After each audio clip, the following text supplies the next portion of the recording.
बिस्मिल्लाहिर्रहमानिर्रहीम, अस्सलाम वालेकुम। हम में से दुनिया में कोई शख्स भी ऐसा नहीं है जिसकी ज़िंदगी में कोई ना कोई परेशानी या मसला ना चल रहा हो, और हर शख्स उन मसलों से निपटने के लिए कोई ना कोई सोच ज़रूर सोचता है। लेकिन हम में से कुछ लोग उन सोचों में इतना ज़्यादा बह जाते हैं कि फिर उनकी सोच ओवर थिंकिंग बन जाती है। वक्ती तौर पर कभी कभी किसी भी मामले में ओवर थिंकिंग कर लेना ये एक बहुत ही नॉर्मल चीज़ है। हम में से हर कोई करता है किसी खास सिचुएशन या किसी मौके पर। जैसे किसी बच्चे का मैट्रिक का रिजल्ट आना हो तो वो उस रात ओवर थिंकिंग ही करेगा, और क्या कर सकता है, ये एक नेचुरल चीज है। लेकिन वहीं पर अगर कोई शख्स मुसलसल एक फेज में रहने लग जाए जिसमें वो रोजाना रात को या डेली बेसिस पे बैठे बैठे दिन में भी ओवर थिंकिंग के सफर पे निकल जाए, और उसके इर्द गिर्द क्या हो रहा है, वो प्रेजेंट में किस चीज में है और फील वो क्या कर रहा है, इनमें बहुत फर्क आ जाए, तो उस शख्स को हम ये कहेंगे कि वो बहुत ज्यादा ओवर थिंकिंग कर रहा है और उसके इस काम की वजह से उसकी मेंटल हेल्थ बहुत ज्यादा खराब हो रही है। अगर हम एक नॉर्मल बात करें तो ऑन एवरेज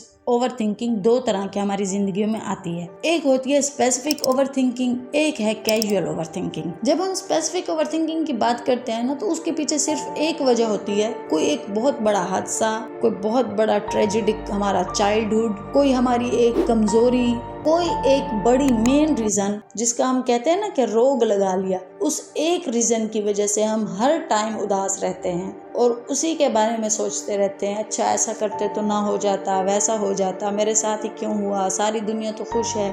इसको कहते हैं कि आपकी स्पेसिफिक ओवर थिंकिंग है। यानी आपको जो जहन है उसमें इमोशंस भी हैं, लॉजिक भी है, सब कुछ मिल मिला के सिर्फ एक ही खाने में बंद हो गए और हम उसी एक की वजह से अपनी लाइफ में कहीं ना कहीं रुक गए हैं। और आजकल ये बहुत कॉमन हो गया है कि हम सब लोग किसी एक हादसे या रोग या किसी भी नेगेटिविटी को अपने दिल से लगाकर बैठे हैं और उसी को हमने इतना सोच लिया है कि अब हम डिप्रेशन के मरीज हो गए हैं। और इस थिंकिंग का हल क्या है ये भी बताती हूँ, लेकिन उससे पहले ये समझ लें कि कैजुअल ओवर थिंकिंग क्या होती है। आजकल के नौजवान इसी कैजुअल ओवर थिंकिंग का शिकार हो चुके हैं। इसमें ऐसा होता है कि जब भी आप अपने आप को और अपने फ्यूचर को सोचने लगते हो तो आपको लगता है कि मैं बहुत ही ज्यादा कामयाब होने वाला हूँ, मेरे दिमाग में बहुत ज्यादा अच्छे आइडियाज हैं, मैं बहुत ही प्रोडक्टिव इंसान हूँ, बहुत यूनिक सोचता हूँ, और अगर मैं ये स्ट्रेटेजी अपनाऊं, इस तरह बिजनेस करूं या इस तरह काम करूं तो मैं बहुत जल्द कामयाब हो जाऊंगा। सारी रात ओवर थिंकिंग करके एक बहुत ही अच्छा कोई प्लान बनाते हैं अपनी लाइफ में बेहतरी का, लेकिन जैसे ही आप सुबह उठते हैं तो रात कई वाली बात करके अपनी सेम वही रूटीन रखते हैं जो आप पिछले कई सालों से रखते आ रहे हैं। सोशल मीडिया पे फिर उन्हीं लोगों को देखने लगते हैं जो बहुत ज्यादा कामयाब हैं, वैसे ही लाइफ जी रहे हैं जैसे आपकी ख्वाहिश है, जीना चाहते हैं, लेकिन उठकर अपने लिए किसी भी आइडियाज में से एक पर भी 1% अमल नहीं करते। आपकी जो लाइफ की प्रॉब्लम्स हैं वो वहीं की वहीं खड़ी हैं। आपको जो करना चाहिए या जो आप करना चाहते हैं वो ख्वाहिशें भी आपके अंदर मौजूद हैं, आपके पास प्लान्स भी हैं, सोच भी रहे हैं, लेकिन डेली उस पर कोई अमल नहीं हो रहा, प्रोग्रेस नहीं आ रही। तो ये एक साइकिल है जो चल रहा है जिसकी वजह से आप हर वक्त थका थका महसूस करते हैं। जब भी कुछ करने लगे तो फिर आपकी बॉडी वीक होने लगती है, आप जब सुबह उठते हैं तो फ्रेश नहीं होते, लाइफ की प्रॉब्लम्स वहीं खड़ी हैं, फिर आप उन्हीं प्रॉब्लम से भागने के लिए सोशल मीडिया को यूज करते हैं ताकि आपको अंदर थोड़ी सी खुशी महसूस हो सके या आप अच्छा फील कर सकें। तो जहाँ तक इस कैजुअल ओवर थिंकिंग की बात है तो आप पहले ये समझो कि ये अब आपकी आदत बनती जा रही है। आपके ख्वाब और हकीकतें बिल्कुल एक दूसरे से मुख्तलिफ हो चुकी हैं।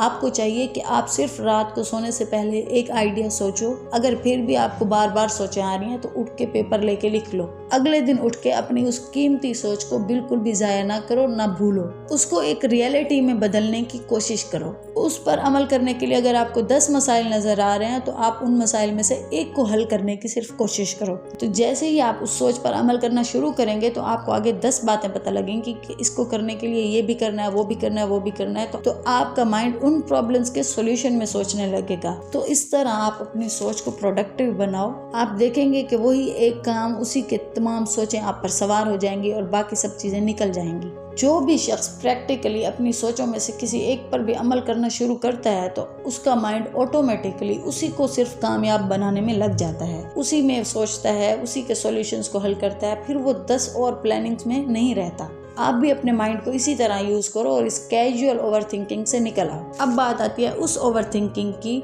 जो आपकी किसी एक ट्रेजेडी के साथ जुड़ा हुआ है। तो आप यकीन मानो इस दुनिया में कोई भी चीज ऐसी नहीं है कि जिसके ख़त्म हो जाने, छीन जाने से आपकी ज़िंदगी रुक जाए या आप ख़त्म हो जाए। तो जब तक आप सांस ले रहे हैं, इस दुनिया में मौजूद हैं, आपकी ज़िंदगी ख़त्म नहीं हुई। किसी के जाने से, आने से, किसी एक हादसे से ज़िंदगी रुक नहीं जाती। और आप यकीन मानो, अगर आपके साथ कुछ हुआ है तो आप इस दुनिया के पहले इंसान नहीं हो जिसकी ज़िंदगी में ये हादसा या परेशानी आई है। जैसे मैंने पहले कहा, इस दुनिया में कोई शख्स ऐसा नहीं है। हम सब कोई ना कोई प्रॉब्लम, कोई ना कोई परेशानी और गम अपने दिल में लिए अपनी ज़िंदगी में आगे बढ़ने की कोशिश कर रहे हैं। अगर किसी शख्स की ज़िंदगी में कोई आजमाइश ना आए, कोई परेशानी ना आए, तो उसे ज़िंदगी क्या कहें। ये दुनिया तो आजमाइश का घर है। अल्लाह ताला ने कुरान मजीद में भी फरमा दिया है कि हम तुम्हें ज़रूर आजमाएंगे। तो ऐसी सिचुएशन में जितने भी समझदार लोग होते हैं ना, वो लॉजिकली सोचते हैं, वो हर जाविये से सोचते हैं कि क्या ये जितना भी मेरी ज़िंदगी में मसला आया है, इसमें मेरी गलती थी या नहीं थी। अगर अपनी गलती हो तो फिर इंसान अपने गिल्ट में रहता है और उसे चाहिए कि वो अपनी गलती को सुधारने के लिए जो कर सकता है करे। लेकिन जो चीज़ आपके बस में नहीं है, आपके हाथ में नहीं है, आपका कोई कसूर नहीं था, आपके साथ हुआ है, तो आप यकीन जानो कि ये अल्लाह ताला की तरफ से था और इसका आपको उससे भी बेहतर अजर और बदला ज़रूर मिलेगा। कई लोग ऐसे हैं जो आपकी ज़िंदगी जीना चाहते हैं। सेहत का होना, पहनने के लिए कपड़े होना, घर होना और खाना होना और सही दिमाग होना इतनी बड़ी नेमत है और अल्लाह ताला की तरफ से बड़ी दौलत है कि इसके बाद आने वाली तमाम परेशानियां बहुत कम हैं। अगर कभी आपको अपनी परेशानी बहुत ज़्यादा लगे तो किसी दिन हॉस्पिटल चले जाओ। वहाँ जाके जब आप देखोगे तो आपको लगेगा कि कितने खुशकिस्मत इंसान हैं आप। खा रहे हैं, पी रहे हैं, जी रहे हैं, बिल्कुल सेहतमंद हैं। तो किसी एक वजह, एक शख्स, एक हादसे को अपनी ज़िंदगी का रोग मत बनाएं और चाहे जितनी भी तकलीफ हो रही हो उस पर सब्र करने की कोशिश करें। आपके एक एक तकलीफ, एक एक दर्द का अंदाज़ा अल्लाह ताला को बहुत बाखूबी है और इंशाअल्लाह ताला वो आपको इससे ज़्यादा नवाजेगा। बस आपको करना यह है कि आप अपने माइंड सेट को थोड़ा सा बदलें, अपने देखने सोचने के नज़रिए को थोड़ा सा बदलें और फिर देखिएगा कि आपको अपना गम कहीं दूर जाता हुआ नजर आएगा। और हमेशा अल्लाह से दुआ किया करें कि या अल्लाह मुझे कभी नाउमीद मत होने देना, हमेशा मेरी ज़िंदगी में आफियत, सुकून, इत्मीनान और खुशियाँ लाना।